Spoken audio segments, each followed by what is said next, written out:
2023 was not a good year for the charts.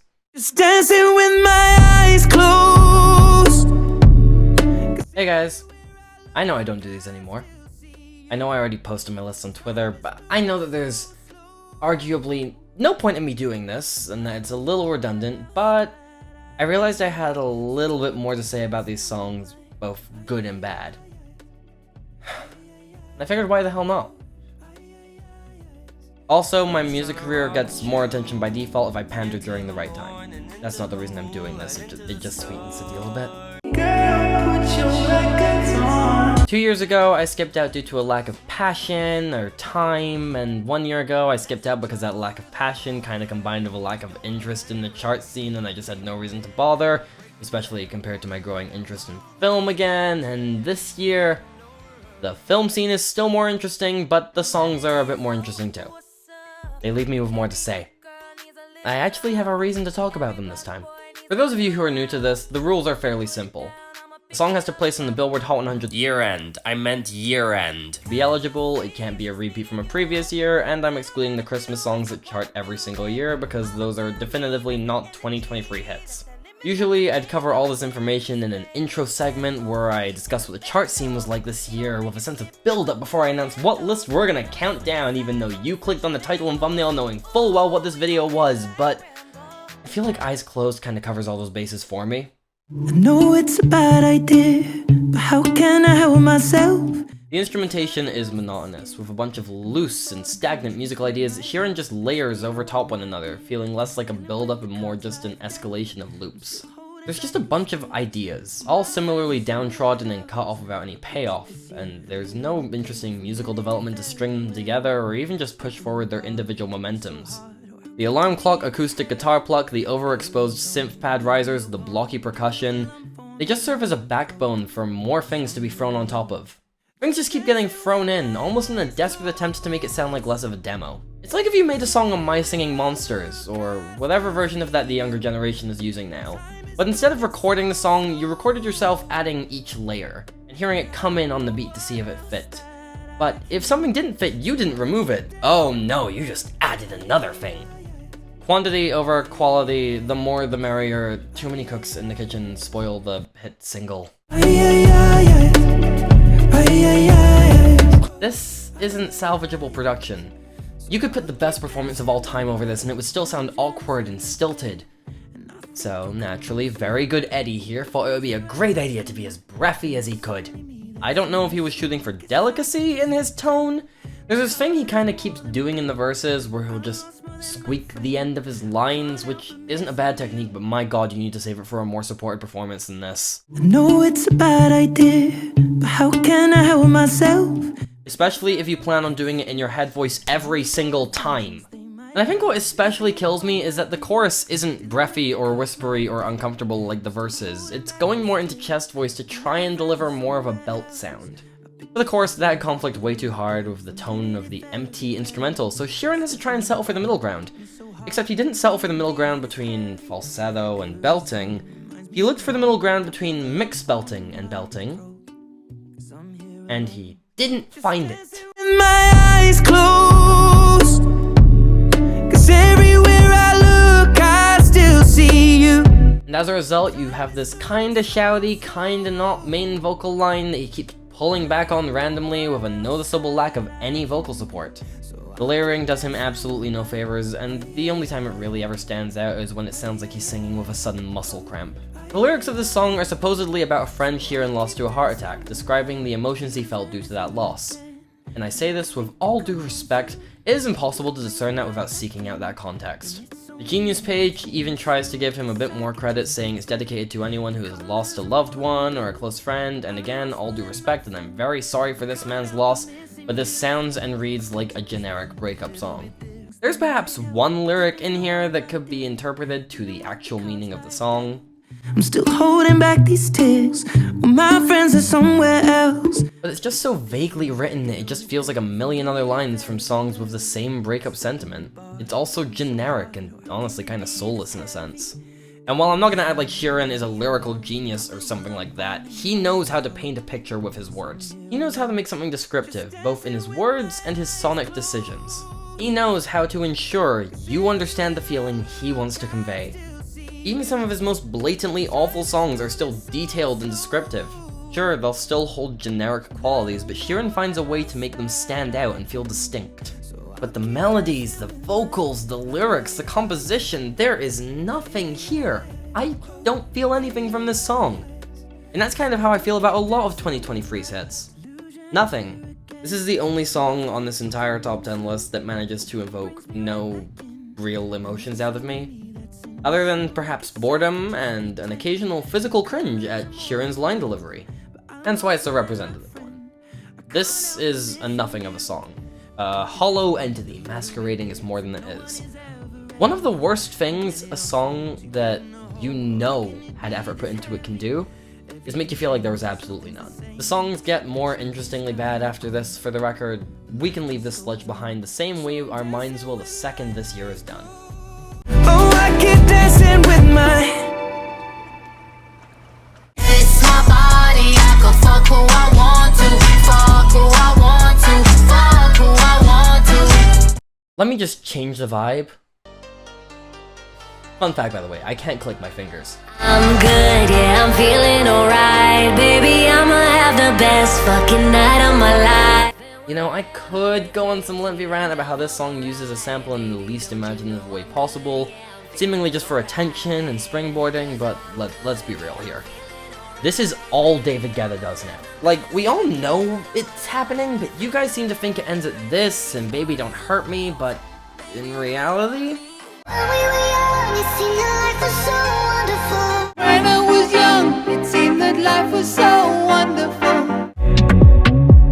Tonight, I ate up your eyes. What goes around comes back around. Sorry that he chose me now. In the night, I hear him talk the coldest story ever told. This is all he's doing at the moment. I'm Good Blue is just the most obvious example.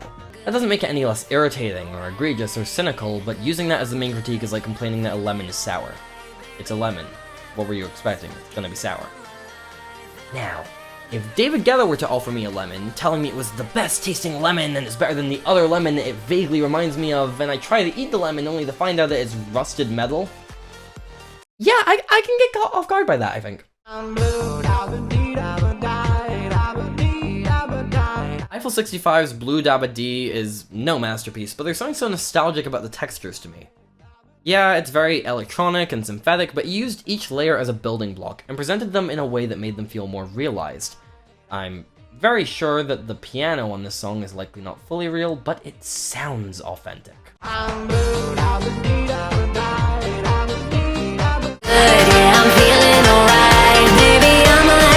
Meanwhile, David Guetta seems to be under the impression that modernization is a trick and now everything has to have too much sheen and reverb. The only thing that makes these synths and keys distinct in comparison to any other random generic dance song is that they're shoving the melodies you already know in your face. I mean, it's not like he commits to it, because all of the most memorable elements of the bass and drum work are scrapped in favor of default synth bass number 24 and default drum loop number 13.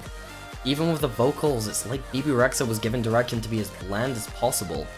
That's not to say she's got the biggest personality in the pop scene. She could probably blend into a song like this in her sleep, but why would you actively put in the work to get a more monotone and bored performance from her? Keep in mind for a second that the first time they worked together, this is the performance she gave.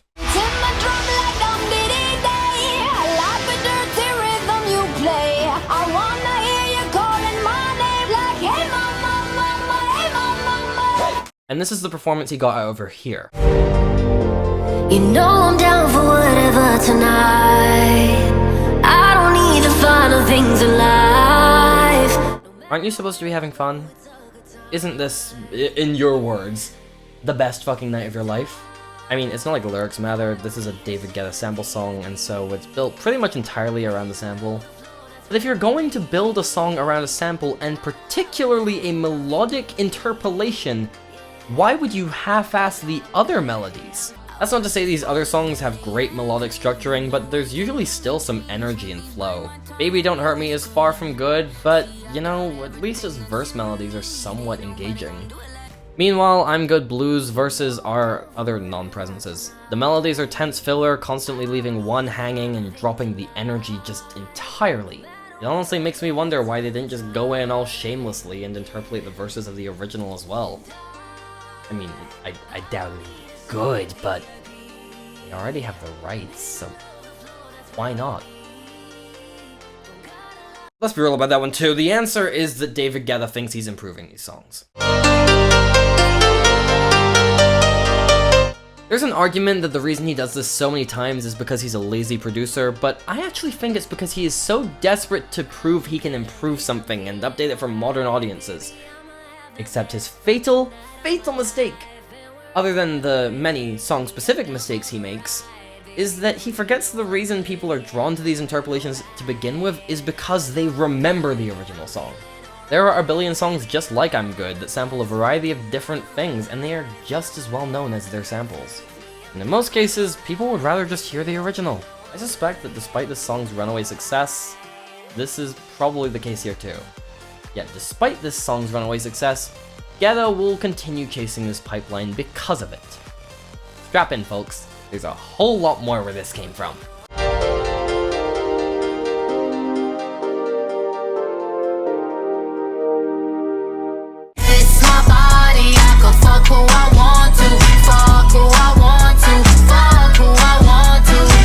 I feel like talking about bad Chris Brown songs at this point is just beating a dead horse.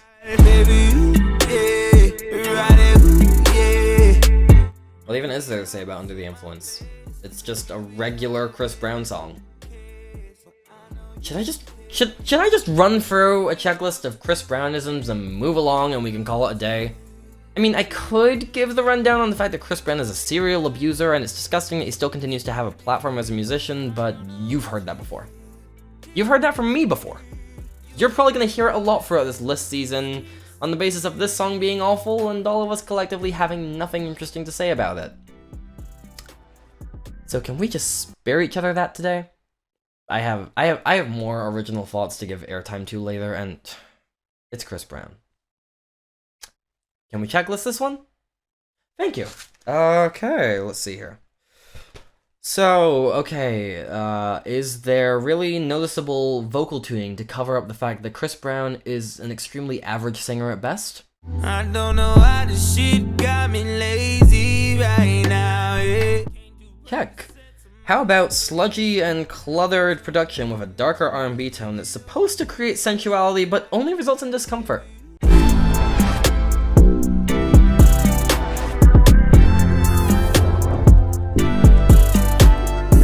Check. Ooh, are the hi-hats weirdly forward in the mix that makes them feel like, what's the word? A power tool? Bring it over to my plate. You don't know what you... Check. Okay, finally. Are there lyrics that feel really uncomfortable or gross when being sang by a serial abuser? You be like, baby, who cares? But I know you care. Tie it up, put a chain on it. Make you cry like a baby, yo. Let's go, bro, and make a video. Yeah. Check, check, and check. We have bingo. Chris Brown still sucks. Nothing new or noteworthy here. There are more pressing matters at hand. Let's address those instead. It's my body, I can fuck who I want to, fuck who I want to, fuck who I want to. Nope, I will deal with you later. We'll do the Morgan Wallen spiel later. Everything I have to say about this man is more relevant later than it is right now, and it's less in the sense I can call back with it, more so it's necessary later, and I'm gonna talk about it all later anyway. There's not really any point in me doing that spiel right now. This song, if I'm being honest, this song wouldn't be any worse if anyone else had made it. Ain't that some back home, buddies in the field, mud on the wheels, yeah, ain't that some thick smoke, Silverado, tearing up a two-lane road, ain't that some... Morgan Wallen is not a great vocalist. Anyone could tell you that. He is, however, incredibly rarely capable of delivering a great vocal performance. And it's usually about the emotion that's behind it. I didn't listen to Morgan Wallen's really long album this year because I have a life, but I did hear his prior really long album, because I don't have that much of a life, and despite disliking it overall, there are a couple of genuinely fantastic songs on there, often largely elevated to that status by the way he lets the emotion drive the performance. Seven Summers and Only Thing That's Gone are genuine and brimming with feeling. Well, I took some pills, and she took the dogs away. One of last year's best hits was Flower Shops, which Wallen featured on, and once again, his distinct emotions and his authenticity towards them elevate this performance. He is great when he leans into this, which is why I think he's at his absolute worst when the chosen emotion is just country. Songs like this being a large amount of his output when he regularly shows that he can do better is just infuriating. Comparing something like Seven Summers to something like Whiskey Glasses is the musical equivalent to being part of a team that cures a disastrous disease, and having a picture taken with a team after to commemorate your achievement, only for the photographer to say, "Okay guys, now let's do a silly one," afterwards. That's not to say the country boy vibe is inherently bad, but Wallen himself is just atrocious at it. Even past the scandals surrounding his character, I do not understand why he's the archetype we choose to keep around for this kind of song. I do not care how southern his accent is, I do not believe these faux rap cadences, and I don't believe the try-hard guitar melodies over top of drum kit, which is trying desperately to sound more like a drum machine. The lyrics are literally just country references, and sure, they're probably actual genuine memories of Wallen's, but he throws them out with so little interest or connection that it's like he's reading off a TV tropes list of country cliches. The only lyric that really stands out in the mix at all is the most notably terrible one. There's folks out there in TRY Is he trying to do the stupid redneck cliche? What's he going for here? He didn't write this song, but 4 writers came up with this, passed it over to him to sing, he sang it, the editors and engineers and producers and mixers and masterers all heard it, as did the label and probably some focus groups too, and not once did anyone flag up the obvious fact that they spelled the word wrong. It isn't cool, and I'm not really impressed by the fact they kept it in the meter and flow. I'm more just confused by the process. Either they're stupid, or they think their listeners are stupid. You can make dumb country music fun and endearingly dumb, but the song does not fit the artist, and it just lacks a substance for it to work for anyone else.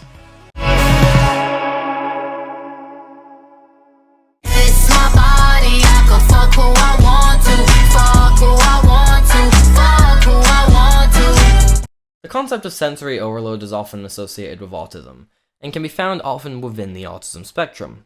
This can occur when one or more of the senses are overstimulated, which can cause stress and irritation.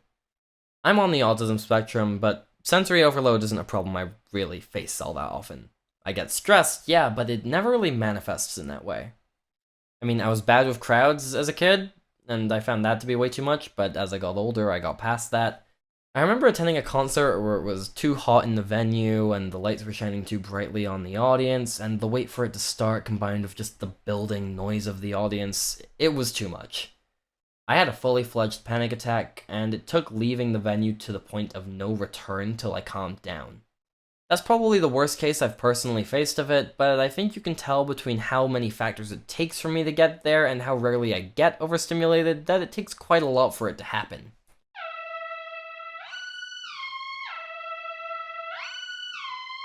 It took me till maybe the 5th listen of this song to no longer feel overstimulated by it, and listens 2 through 4 were so difficult to sit through for my brain that I just had to shut the song off every single time. Sleezing and teasing, I'm sitting on him. All of my diamonds are dripping on him. I get why people love this song. I do. It's ambitious, it's different, it tries for so many different things, and it ensures it's distinct and stands out from the crowd. Okay, I don't have a fucking clue why people love this. I just know why I respect it, and I project that onto others because I don't understand, and I doubt I ever will. Yes, escapism is ambitious, and it is distinct, and it has many ideas and concepts it wants to go all in on. It's basically the exact opposite of something like Eyes Closed, or I'm Good, or the average and unspecial sound the charts carried throughout the year. But just because this song puts in more effort does not mean the effort pays off. The song opens on this synth. This uncomfortable, piercing, scratchy synth. This is the first impression we're given, and they loop it 4 times. The before continuing to loop it throughout the rest of the song. It doesn't even matter that it's not always there. Any break is either filled with another annoying sound or the knowledge that we'll return to that brain drill of a synth. This sounds like what I imagine people with dentophobia feel. While this synth gets thrown around, we're treated to tinny keys that are leveled the exact same as the synth matching the chords, making any separate melodies feel misplaced and essentially causing them to blend together in a really audibly dissatisfying manner. Or an active, sonar-esque enunciation on the tail end of the bars, and unearned attempts at transcendence through the manipulation of the brass and the strings. Ray is not a bad singer at all, but her mix of over-delivering some of these lines and the obnoxious amount of tuning on her vocals make this kind of a performance hellscape, diluting the intended emotions and instead merely delivering on irritation. It isn't helped by how many of her top-line melodies just crash into one another. No, they don't start and stop over top, they just interrupt each other with no sense of flow. Speaking of no sense of flow, what the fuck is going on with this part? Doctor, doctor, anything please. Doctor, doctor, have mercy on me. We've got to lure him in. It's also worth noting that even past the poor melodies and deliveries, I just generally dislike this song's lyrics. Again, it's not like all the concepts are inherently terrible, and I appreciate its attempt to unfold a narrative through line, but the presentation just feels muddled and tonally incohesive. Although, how much does that matter with a song that, at least to me, sounds this unlistenable already? The only lines that really stand out are the ones where they cut out the music for the sake of doubling down on bad line delivery. I got a new man on me, it's about to get sweaty. It's crazy that sweat has such obvious connotations with sex, but the word sweaty is just almost inherently unsexy. It's just a deeply uncomfortable word. There's also this line, which they changed after recording, but never actually re-recorded. The man that I love sat me down last night and he told me that it's over, done decision. The original lyric here is done decision. They changed it to dumb decision. This isn't me guessing, Ray confirmed this. She has confirmed that they changed this and that they never re-recorded it. Basically, I recorded it as Done Decision, D-O-N-E. And then Tia, shout out Tia. When I played her the first demo, she's like, oh, dumb decision, that's sick, I love that lyric. And I was like, oh, it's actually Done Decision, but I like that more, so let's just do that. I didn't re-record it, I was just like, let's just write it in the lyrics, and I'm sure it'll be fine. Yeah, but people always like, is it dumb, is it done? But it's both. I don't know why they did this. I don't know if my brain could handle more on this song, to be honest. Once again, I respect that this song tried to do something different, and I respect that it clicks so well with everyone but me, but okay. Hypothetical situation. Imagine that I played you this. I'm the shit with no makeup, don't have to curl my hair up. All this booty hair, man, I'm a fella with a gun. And in response, you played me Escapism by Ray and 070 Shake, 070 Shake. I don't know, I didn't do the research for that. Take a step back to see the glass half full, at least it's the Prada two-piece that I'm tripping in. In that scenario, I think I'd probably apologize to you, and not even solely to get you to stop playing the song. I get why you hate the song I like, and you get why I hate the song you like. Now, live together in peace and harmony.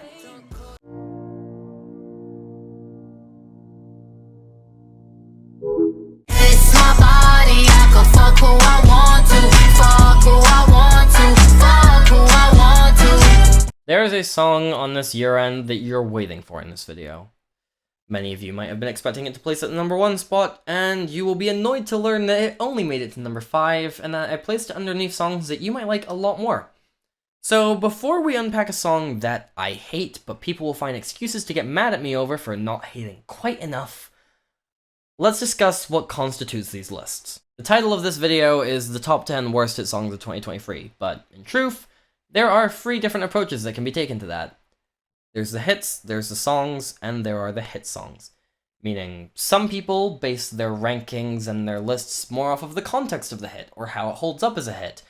Or some people look purely at the songs themselves, and some people let both elements influence them. And despite what people might claim, the last of these 3 approaches is the most common. I mean, it makes sense because it's in the title, and context is always important to a song, but this approach tends to cause more discourse, because people actually want the second of the 2. If someone places a song on the list because it doesn't hold up to overplay, people say that's not the song's fault and it shouldn't be criticized for that. But if we want to critique these songs' hits, then that is a valid criticism of how it works as a hit song. Now, contrary to a lot of people, I tend to not factor in the hit side of things, and I focus on the song itself. It probably helps that I'm not American and these songs are less likely to be overplayed for me, but while I do consider the context surrounding a song to be incredibly important, it's not all there is to a song, and I refuse to rank a song entirely off of its context. There is so much more to music than the non-music elements, and it is baffling to me that someone can consider that perspective as wrong. I want you guys to keep all of that in mind during this segment. If all I cared about was context and success, and I viewed these merely as hits rather than individual songs with connecting parts, this would be number 1. Easy. But that is not how I approach things, and it never will be.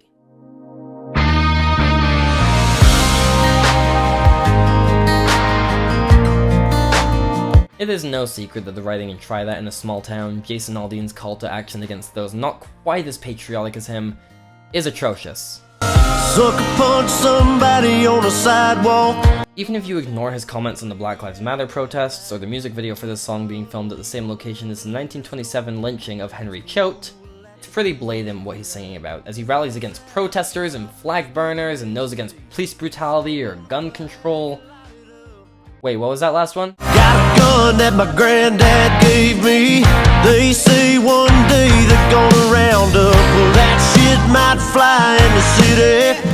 Good luck. Interesting, very interesting. Just remind me, what was it you were saying about gun control back in 2018? Oh, right, yeah. When your life's put at risk, it's way too easy to get guns, and there needs to be stronger legislations and more control in that system, but God forbid they come for your gun. Because you totally need it. Fucking country Rittenhouse. Anyway, it doesn't matter how hypocritical this song is. Because the point is, it stands for what it stands for. And what it stands for is truly abhorrent bigotry. Largely against minorities. Jason Aldean can throw as many excuses as he wants to defend these lyrics, but it isn't going to change what the song is. So if I feel so strongly about these lyrics, why isn't this higher? Well, for context, when I first came across this song, I saw the lyrics on their own, and I imagined some super self-serious country ballad. If this song had taken this route, with full sincerity and intent, it probably would have taken the top spot. I never could have predicted it would sound like this. Try that in a small town. See how far you make it down the road. The tone of the guitars, the steady yet energy-carrying percussion, Aldean's performance. He thinks he sounds tough. He genuinely thinks he sounds like a tough guy. He thinks he's made the most badass song of the year. He's wrong, and in a completely mocking way, it's kind of amusing how wrong he is. Jason Aldean sings this with the confidence of someone who picks fights and doesn't live up to them. Cartoonishly shudders and stutters when the opponent's shadow looms over them as they turn around. He is comically unconvincing. Just listen to how he delivers this chorus line. It won't take long for you to find out. I recommend you don't. You hear that? He begins a fret as the setup, and cowers away as he sheepishly pulls it back. I could beat up Jason Aldean pretty easily too. He'd go down quick. This whole song, from the uninspired and undercooked instrumental to Jason's performance, it's all just him masquerading as more than he is. And that's why I can't put this any higher. Because when I hear Try That in a Small Town, all I think of is this. Well, now you're gonna get it, motherfucker! That's right! You and me! Right now! We're having it out! Let's go! Come on! Come on! There are many very valid arguments as to why this song is much worse than the 4 I've put above it, so I completely understand if you disagree, and I do want to remind you that just because this is only number 5 doesn't mean it isn't absolutely atrocious. But at the end of the day, I'm ranking these on my subjective opinions of them as songs, and my moral disgust at the lyrics can only get this one so far.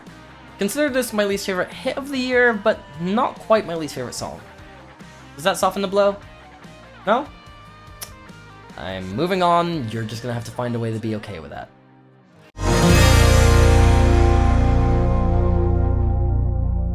It's my body, I can fuck who I want to, fuck who I want to, fuck who I want to.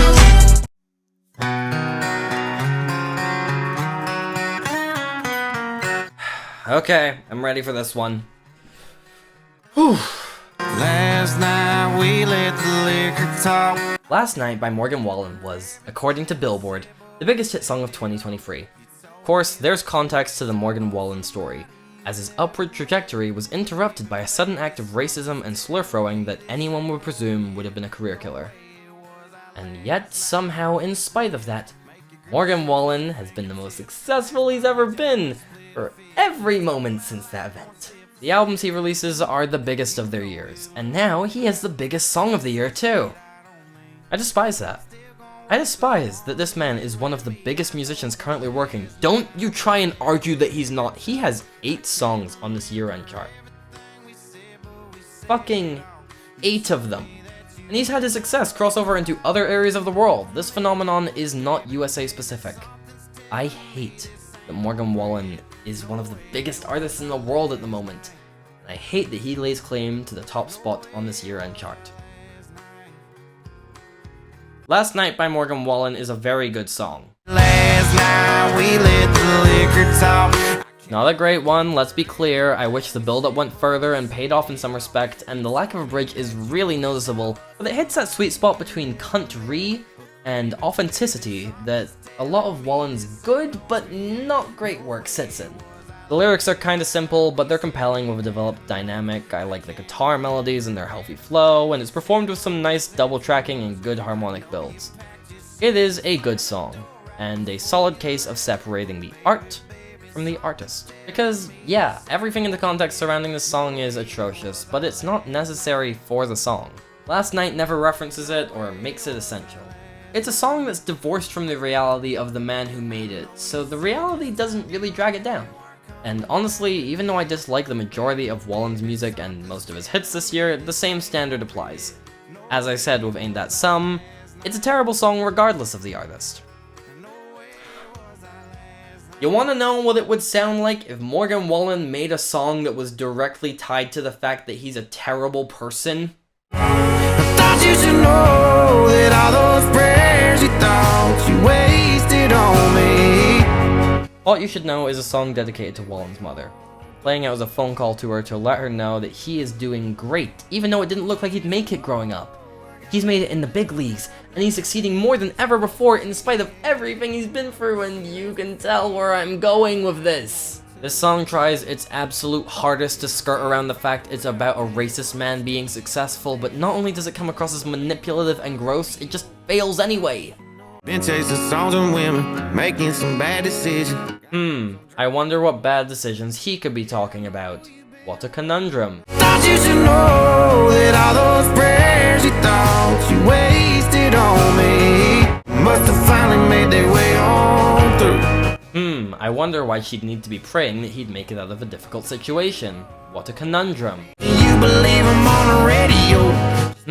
I wonder why this would be treated like a surprise so many years into his career. What a conundrum. Yeah, I'm sorry that I called you so late.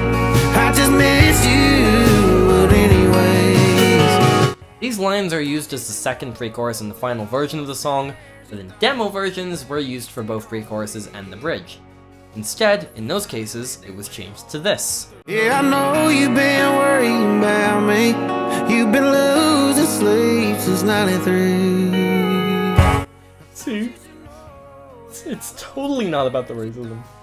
He's been a little troublemaker since 1993. Go fuck yourself. I do not care how many lines Morgan Wallen wants to shove into the song saying he finally has a girlfriend and he can go fishing whenever he wants and he misses his mommy. It's bullshit to attempt to gain sympathy that he does not remotely deserve.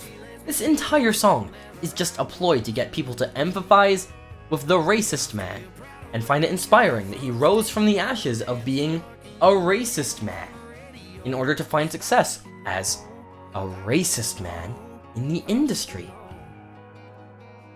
And it fucking worked. This song peaked at number 7 on the Billboard Hot 100. It was a top 10 hit. On the year end, it placed at 22. On Micromp 72's revised year end, which was made to feel more accurate and representative than the actual Billboard year end, it still made it, and it placed at 49. Whatever metric you want to look at, this song was an experiment and it succeeded. Oh, and the song sounds like shit. Just insult to injury at that point. Crackly vocals, whining over a plodding instrumental, and dull melodies with inauthentic attempts at vintage sounds on the guitars, and yet another manipulative ploy to try and garner nostalgia, to try and tie into the whole mom angle and get your sympathy even more. This is an insult of a song, disguised under a veil of supposed sincerity. The world took it to heart. So ultimately, it doesn't matter if you were disappointed that Last Night was the biggest hit of the year, because society made the Feel Proud of the Racist's Achievements song one of the biggest hits of the year. Last Night is the accurate winner a year like this deserves.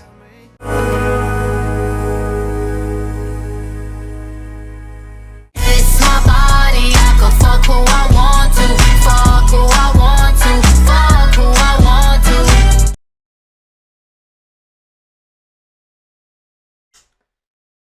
I still haven't heard Midnights. I have this thing where I get older, but just never wiser. I have some friends who want me to listen to the latest original Taylor Swift album, and at some point down the line I will, but over time it's become increasingly clear where I'm gonna stand on it. In fact, my strong dislike of literally every song I've heard from the album has become one of the reasons my friends want me to listen to it. It's become more of a morbid fascination than an actual recommendation at this point. It feels weird to say that the best Taylor Swift hit of the year was some random album track from 2019 that the fans seized an opportunity to boost alongside that 3-hour concert film I never watched. For the record, I don't even like that one that much. Alas, I shall listen to Midnights at some point. I'm not committed enough to the bit to do it for this video, god no, but I am committed enough to do it at some point. I'm just unsure if I can handle a full album of songs that sound like this.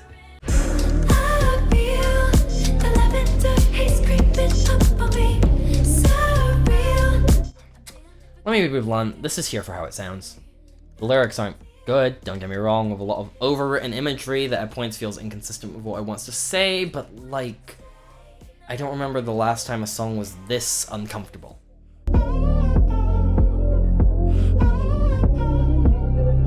It's like Taylor really wants to make something experimental, so she just keeps throwing random musical ideas and tidbits of noise into the song, but she still insists on following a basic pop formula, so it all just culminates into this weird, uncanny valley of what a pop song is supposed to sound like. This lead vocal is suffocating underneath so much reverb and unbalanced filtering on the whole, and when Taylor switches into her head voice for the chorus, it feels like a gasp for air, but it sounds discomforted anyway.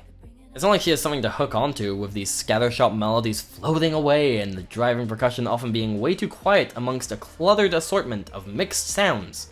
And really, it's the fucking sounds. I just can't deal with the sounds. Maybe IO escapism and apology, this one might actually be more overstimulating. Maybe I was wrong the whole time and this is actually just the worst thing in the world. I mean, who wouldn't want to hear the nose honk from Five Nights at Freddy's with randomized metering?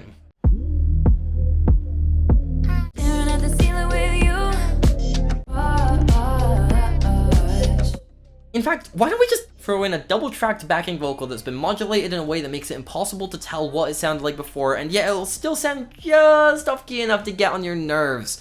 Oh, and throw in a breathing sound that cuts abruptly before it every single time. God forbid we just timed the breathing when it was recorded.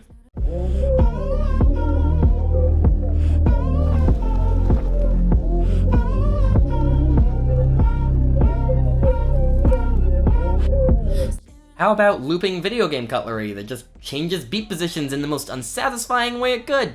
Staring at the ceiling with you. Oh, you don't ever say too much. Fuck it, use a bottle opener too! What about, really compressed backing vocals that sound like screaming synths? You know what we should do in the second chorus? Have a tree fall over there and place it in the very bottom of the mix so you'll only notice it if everything else has already put you on edge. Okay, let's play production improv. Someone give me a location.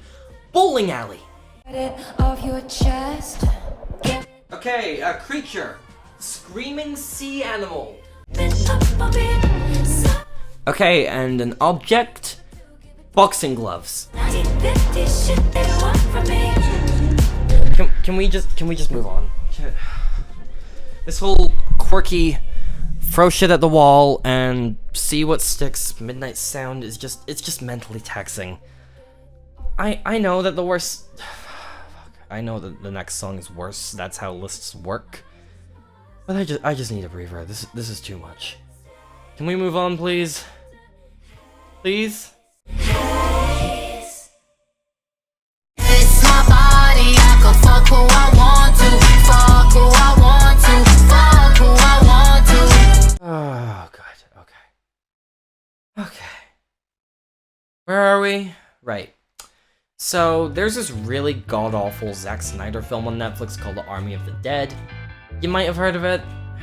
I despise this film for a number of reasons, but one of them is that they just straight up released it unfinished. The film was critiqued for being put out with dead pixels, which for those unaware are small pixels on the screen that do not display any color or light, meaning they'll often appear as a tiny black or white spot. Army of the Dead is littered with them, and between the fact that it had a huge budget, or the fact that it underwent a year of delays to CGI and Tig Notaro, you'd think somewhere along the line they would have just chosen to fix it? I don't know.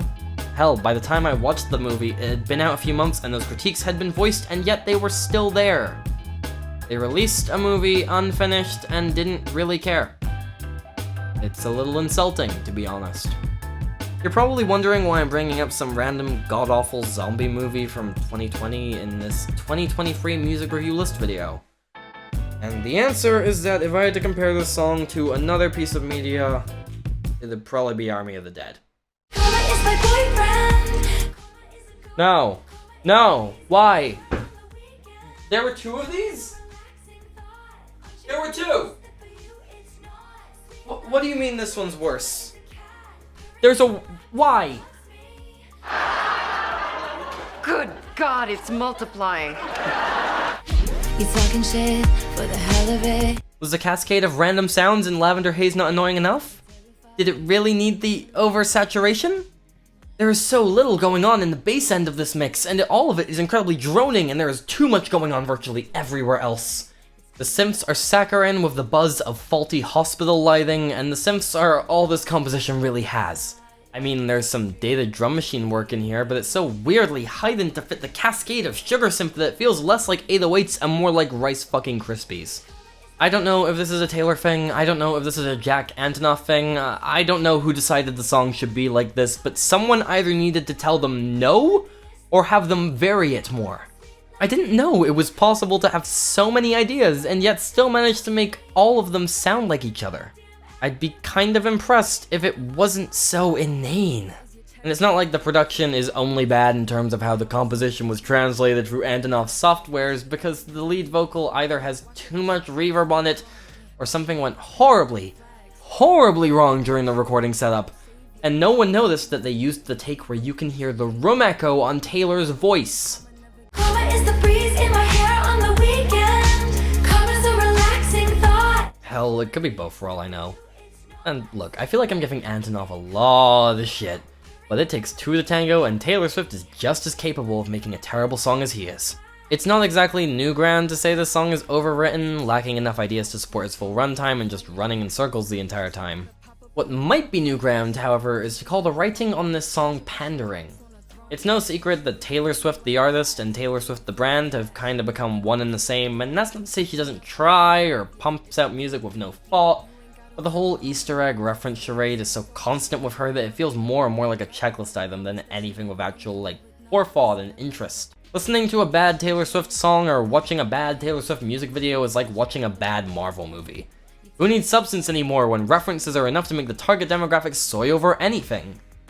Everything is a callback to another song or another interview or another person. It's exhausting.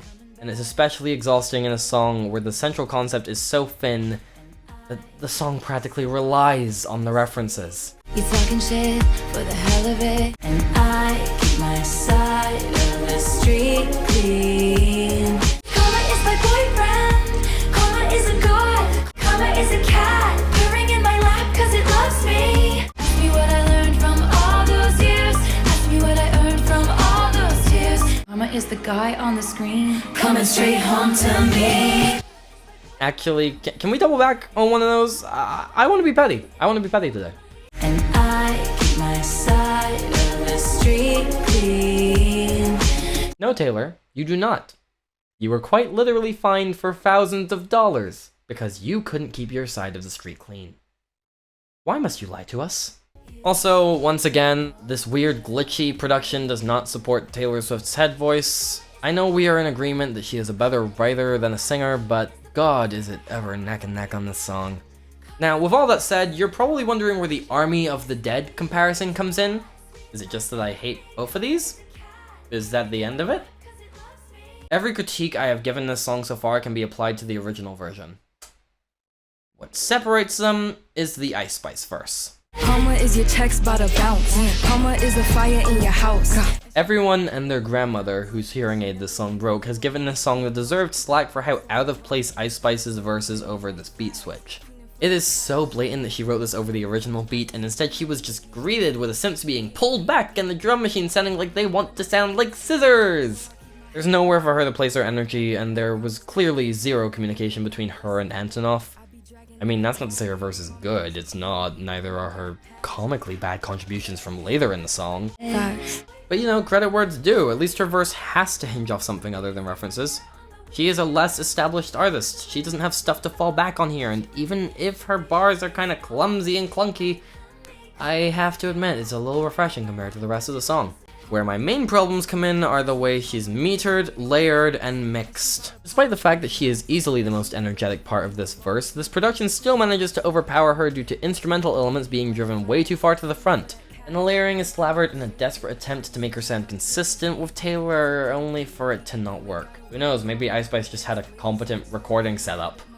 But my god, who in this process allowed the flows to bump around and fall off the fucking tempo? You ain't gotta worry, karma never gets lazy. Karma is a beauty. It's barely noticeable. I get why it's not an issue for most people. Hell, I get the feeling that it's probably happening on the other lines and the ad-libs thrown between every spare syllable are just there to try and hide it. But do these not sound off to you? Like they're ever so slightly gliding off the beat? Perhaps as though she recorded this different production and they had to alter it to make it fit. Perhaps as though there wasn't enough communication between teams and they just said, fuck it, let's put it out. But they didn't have to do this. Taylor Swift and her team have the budget to bring Ice Spice in and re-record or even just send her the new beat. And it wasn't a ticking time bomb, this was a remix of a song from an already released album and the remix wasn't a concept until after the album came out. You have the time, you have the money, you have the power of hindsight, and yet it was released in this state. Whether we're addressing the beat switch or the metering or the mixing, there's no excuse for it to be this disjointed. This song sounds like it was released prematurely. Things like this are usually the result of a lack of effort or genuine incompetence, and I despise when those are the choices. Do you see why I'm making the comparison now? You can argue whether or not this is a finished song all you like. This case is much less objective than Army of the Dead, but at the end of the day, if you have to ask if it's unfinished, the answer doesn't fucking matter.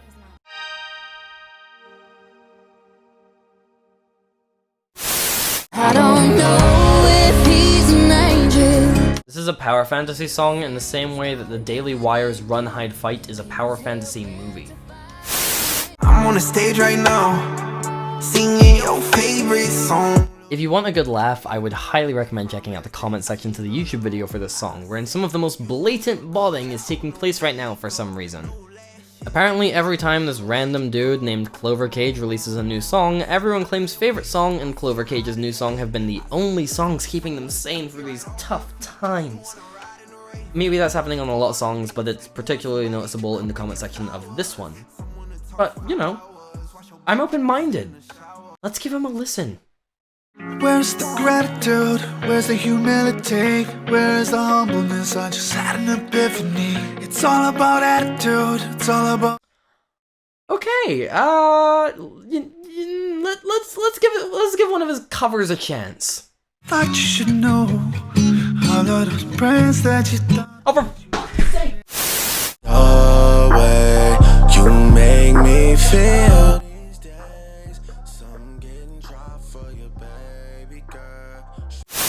She gonna bump and boom, she gonna make that booty move. This song sounds like it was recorded past Young Nudie and 21 Savage's bedtimes, and they're trying really hard to not wake up their parents.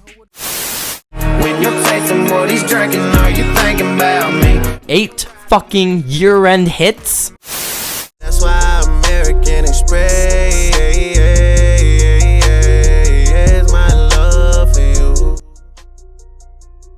I need you, yeah, I really do. Tell me what to do. Okay. Tell me what to do. Okay. Tell me what to do. All I know is hit the mall and see what damage I could do. Okay. Sorry, I'm just trying to apply Drake's approach to my criticisms of Drake's music. You know, not trying. Got tired, drunk, got tired, drunk, got tired for you. Consider this one the honorary number 11, by the way. Imagine my surprise when, after listening to this, I made the discovery that the consensus on it within the sort of music review community was positive. You mean you guys aren't hearing these 2012 indie vocals, or the normalized static drum kick, or the mobile game ad composition, or the post-Maloning in the absolute worst place to be post-Maloning? It's more cohesive and less cynical than what I did wind up putting on the list, hence its absence, but I'm just dumbfounded by this one. Anyway, no need to waste any further energy on this. You all probably know what the number 1 is, and I have some ranting to do. Let's get on with this. It's my body, I can fuck who I want to, fuck who I want to, fuck who I want to. Now is about the time I would do some spiel about how hard it was to pick the number 1 this year, and what could possibly be worse than the songs we've covered already, and I'm gonna build up mysteriously to keep you guessing. I'm not doing that. This was not a hard decision, it is bad in very obvious ways, and its absence from this list so far is so noticeable that if you've seen the Billboard year-end this year, you know what the song is, and if you don't actively follow the charts, there is a good chance you don't know this song. There is no point in me building this up. So instead, I will give you the no such thing as objectivity spiel. I have seen people get weirdly defensive over this song, acting as if it's exempt from criticism because of factors I'm going to cover later, and acting as if the people hating on it are objectively wrong, or the people being harsh on it, or calling it worse than other songs are worse people for doing so. That stance is bullshit, and I would feel this way no matter my stance on this song. If you want to judge people for having a different opinion on a song than you do, then that is your business, but do not act like that makes you a better person. Any criticisms of this song are just as valid as its defenses, and if you do not agree with that kind of statement, maybe these videos aren't for you. We clear? Good. The worst hit song of 2023 is Rich Men North of Richmond. I've been selling my soul, working all day. Rich Men North of Richmond is a song by an American singer called Oliver Anthony, an independent country folk singer-songwriter who practically stumbled onto success with this song.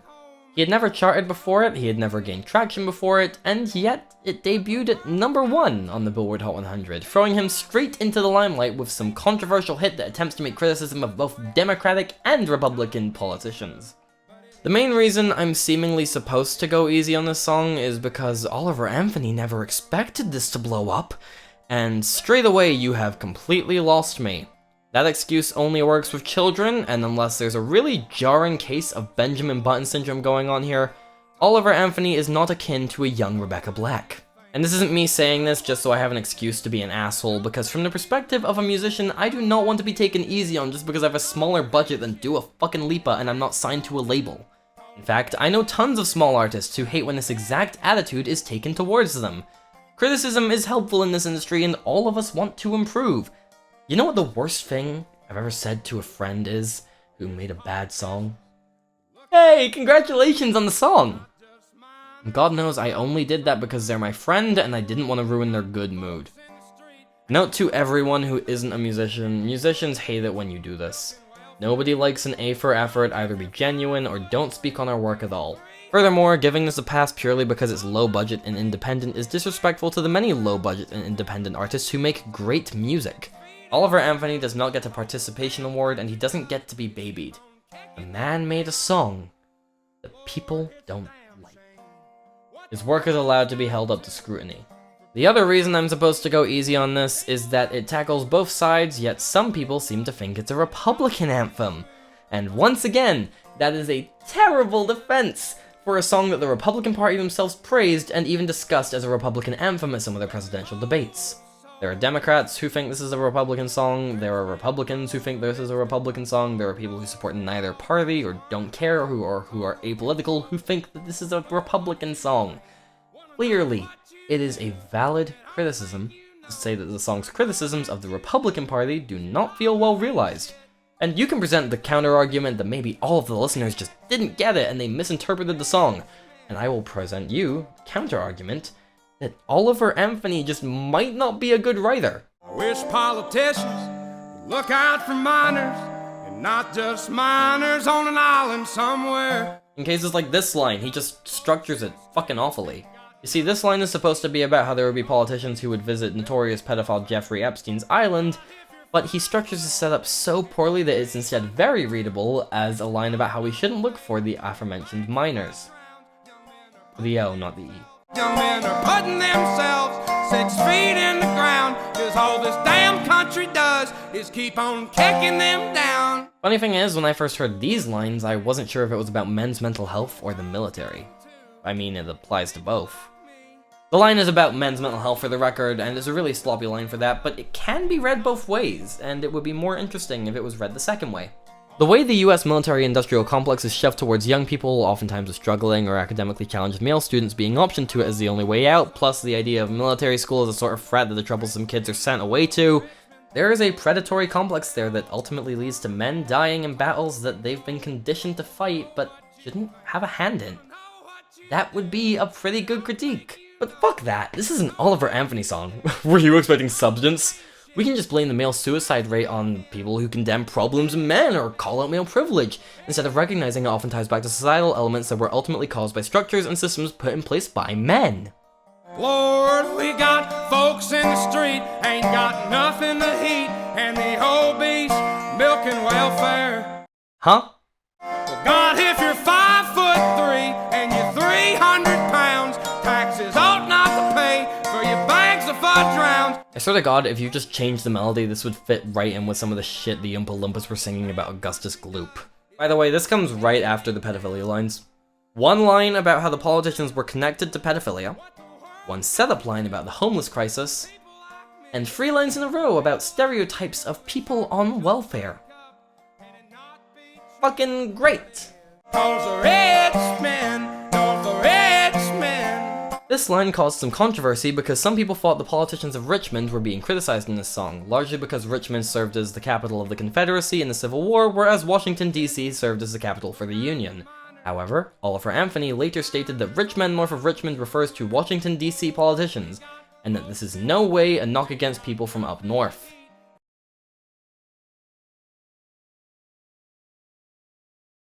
Lord, it's a damn shame what the world's gotten to for people like me, people like you. Can we get a quick check on what ethnicity Oliver Anthony thinks Jesus is? So yeah, I think this song is pretty badly written. It's inconsistent, it's poorly presented, it's conveying some really flawed and undeveloped perspectives, and it gives you the reading that Oliver Anthony is either really questionable from a moral standpoint or... how do I put this nicely? Uninformed? No, that feels more condescending than just calling him an idiot. But as I said with Jason Aldean earlier, there's more to look to than the lyrics. There are other parts of a song that are important too. And with that in mind, the lyrics are the best part of Rich Men North of Richmond. Drag back home and drown my troubles away. Where do I even begin with the way this song sounds? Apparently this is the first professionally produced song of Oliver Anthony's career, as everything he made prior was recorded on his cell phone. I mean, yeah, this is better than cell phone audio, but this doesn't sound professionally produced at all. Why is the audio noticeably clipping? Why is the background noise so prominent? But Ben, it's an intentional choice made specifically to make everything feel more real and raw. Congratulations, you're giving him an excuse.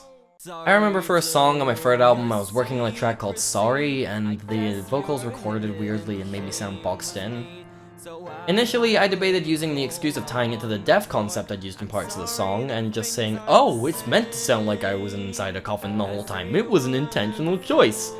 And then I realized that was lazy and stupid, and I re-recorded the vocals because I'm not a fucking hack. You can filter audio, you can do more than one take, you don't have to have a song that sounds this unprofessional and messy. You can have the song sound like a song. The bar doesn't have to be recorded on a cell phone levels of low. Take it from the person who recorded their entire first album on a cell phone. I didn't just improve for shits and giggles, I improved because I wanted to make better music. And I'm still trying to improve more and more. Shit like this that can be fixed so easily is not worth giving a pass, especially for a #1 hit. There is only one instrument on the entire song, an unpolished acoustic resonator guitar. The way it's played feels so bland and incidental. There's nothing going on playing through like the demo of itself, in dire need of some accompaniment or flavor. Even just the chord sequences, or the playing method, just something to capture your interest. And as a result of this, all the sonic focus is entirely on Oliver Anthony's voice.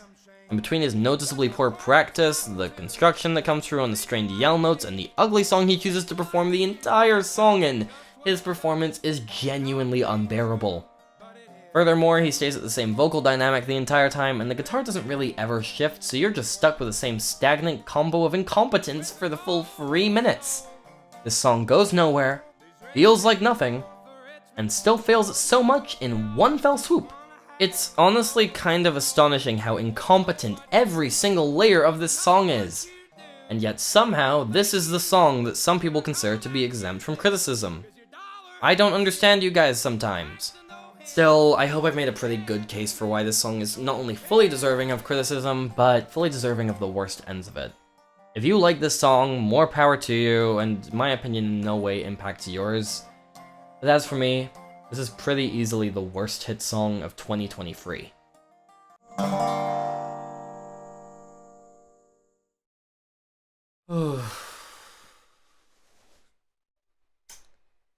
Oh, it feels so good to get all that stress out. It has been far too long since I have ranted about pop music to an audience on the internet. I guess I should probably go prepare to be nice now. Best list coming soon. That's the end of this video. Like, share, subscribe. Check out my music available on all streaming services. I'm bad at outros, and I will see you in whatever I do next. What the fuck fell? Oh! I didn't realize I had that on the edge. Okay. Sure, I'll keep that in.